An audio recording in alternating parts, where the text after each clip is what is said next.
Hi, I'm Nate Martin from 99bitcoins.com, and here's what's happened this week in Bitcoin in 99 seconds.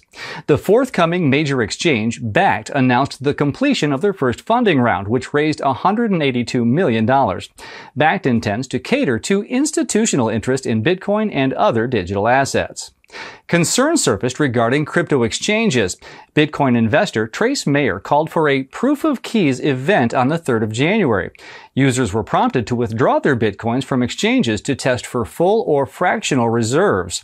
HitBTC froze certain clients' withdrawals ahead of the event. Other companies listed on the proofofkeys.com site, such as Bitfinex, Poloniex, Purse.io, Robinhood, and Coinbase, also blocked withdrawals or otherwise experienced issues during the stress test. This prompts questions regarding their ultimate solvency. Bloomberg reported that at least one sector of the crypto economy was still seeing buoyant growth, the crypto lending sector. Such services allow crypto holders to borrow fiat against their coins without having to cash out at the current low prices.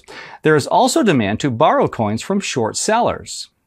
On the 3rd of January, users around the world celebrated Bitcoin's 10th anniversary.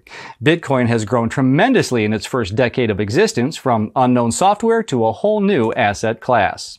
Finally, U.S. online retailer Overstock announced that it will pay some of its 2019 Ohio state taxes in Bitcoin, becoming the first nationwide company to do so. Ohio now provides a facility for companies to pay tax with Bitcoin. That's what's happened this week in Bitcoin. See you next week.